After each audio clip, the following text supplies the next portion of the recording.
Hey there, welcome back to the A Course in Miracles and Practice podcast. You made it to lesson 204. Which honestly feels like a big deal. I mean, Yeah. 204, that's commitment or stubbornness. Either way, we respect it. Right. Whether you're brand new or hanging in here every day, we're really glad you're here. Today we're reviewing lesson 184. The name of God is my inheritance. This one dives deep into how naming, labeling, and identifying with the world keeps us from recognizing what we truly are. And if you've ever caught yourself labeling someone 5 seconds into meeting them or deciding a situation was bad before it even happened, you're in good company. We've been there. And we'd love to hear how this one hits for you. If you've got a question, a story, or even a reaction, like, what does that even mean? Email us at ACIM@theworldharmonyproject.org or find us on TikTok at The World Harmony Project. All right, let's get into it. Lesson 204. I am not a body. I am free, for I am still as God created me. Reviewing lesson 184, the name of God is my inheritance. God's name reminds me that I am his son, not slave to time, unbound by laws which rule the world of sick illusions, free in God, forever and forever one with him. The Course really digs into how our minds almost instinctively just chop up the world by naming. You know, you label a chair or a tree or maybe a problem, and bam, suddenly it's separate, it's distinct, it's like it's disconnected from everything else, and importantly from us, like constant mental filing. It's incredibly automatic, isn't it? You wake up and the mind just kicks in, oh, good morning, or, ugh, terrible sleep, maybe this day is going to be stressful. And these aren't just fleeting thoughts.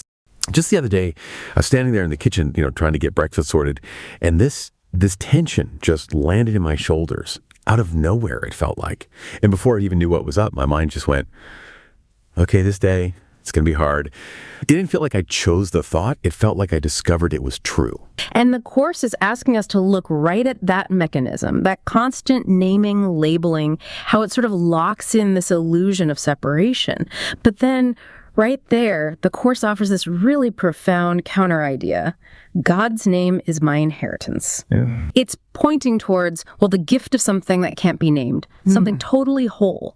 An identity that isn't broken up by categories or, definitions that rely on contrast.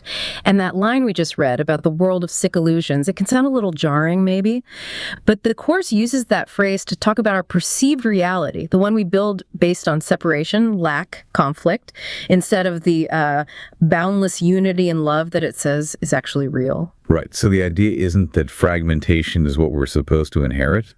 That's kind of the world's deal, isn't it? Mm. Defining us by our bodies, making us feel like we're just victims of time, or that our worth depends on what others think. Mm. The Course seems to say, nope, that's not your true inheritance. That's just the limited package the world offers. Exactly right. And the Course brings in this concept of the ego that believes in separation, that actually thrives on it. And that's what creates what you called that pitiful name tag identity. I'm anxious, I'm always late, I'm successful, or I'm failing.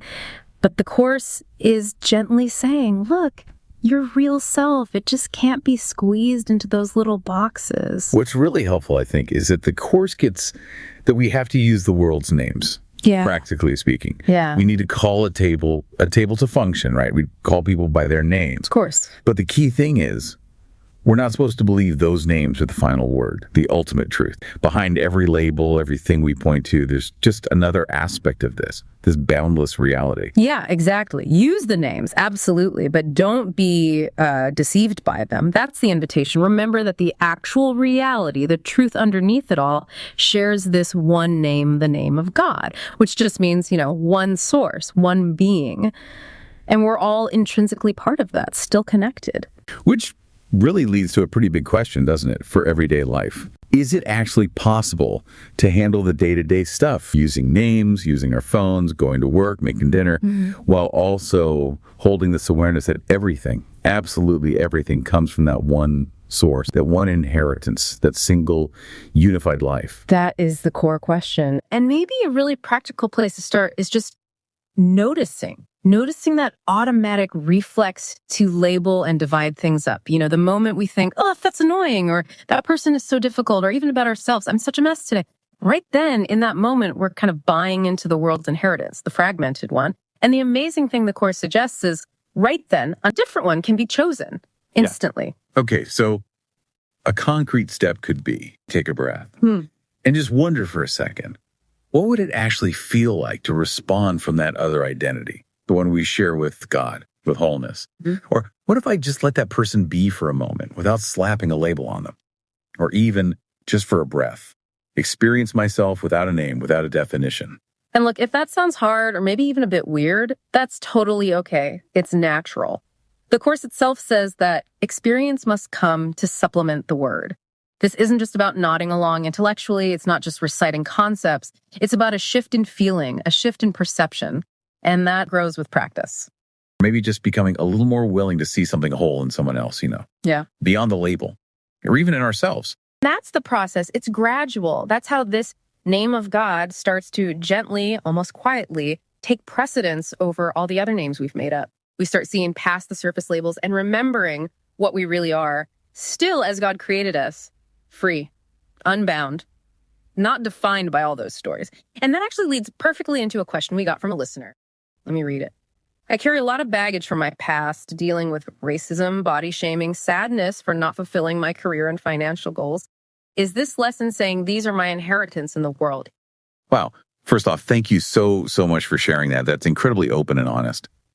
And your question, it just perfectly captures the challenge we're exploring here, doesn't it? So let's be really clear. The Course is absolutely not saying that your suffering or the racism, the body shaming, the disappointments, these very real, painful experiences are your true inheritance. No. Those experiences, that heavy baggage, that's part of the world's story. That's the world's narrative. Those are the boxes, the labels that the world offers up. And understandably, we accept them sometimes because they feel so incredibly real and carry so much weight. They feel definitive. Exactly. But what Lesson 204 and 184 are inviting you and all of us to recognize is something completely different. Your true identity, the one that exists beyond all that personal history, beyond all those labels. That's what the Course points to with the name of God. It's describing this unchanging core, your essence, which is inherently free, totally whole, and crucially, completely untouched by the world's judgments or any limits we perceive. So yes, the baggage you mentioned, that is the inheritance of the world's way of seeing things. But your true inheritance, according to the Course, it's freedom from all that baggage.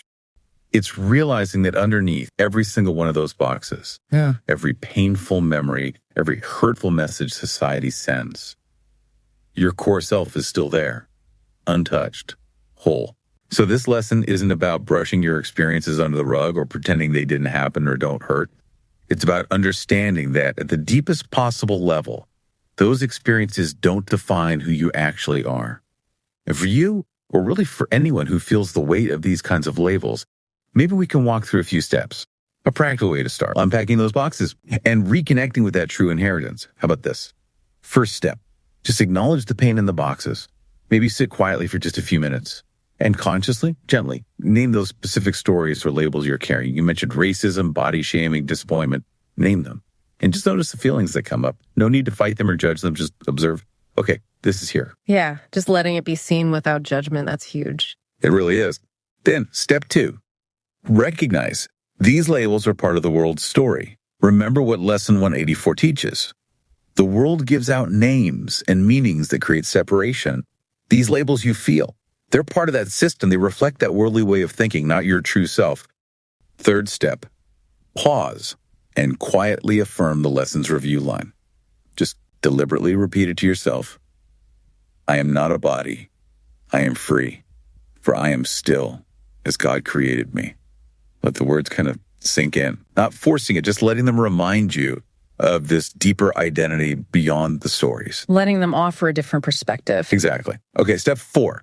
Practice stepping back from the labels in daily life. This is ongoing. When you notice that thought popping up, I'm not good enough, or my past holds me back, or whatever the label is, try gently affirming, maybe just internally. Okay, that's the story the world tells. It's not actually who I am. It's like a little mental nudge, a reframe. A gentle redirection, yeah.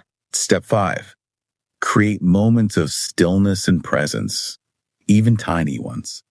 Maybe dedicate just a few minutes each day to sit quietly, no agenda, or maybe a short meditation.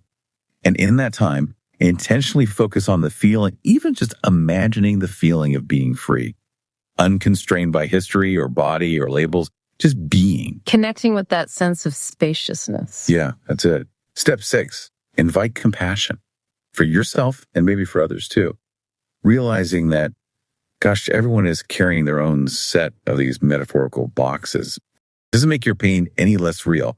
But sometimes seeing that shared human tendency to label and get caught in stories, it can open up a little space for forgiveness, for understanding. I understand we're all kind of in the same boat with this. Right. And finally, step 7, seek support if you need it. Seriously. Unpacking really deep wounds, heavy baggage like racism or long-held shame, that can be really hard work. Sometimes having external support, a good friend you trust, a therapist, maybe a spiritual guide, can make all the difference. You absolutely don't have to do this alone. That's such an important point. Reaching out is strength. And please remember, this whole process, letting go, it's gradual. It's not like flipping a switch. The course is really gentle guidance, leading us back step by step, sometimes breath by breath, to our true inheritance.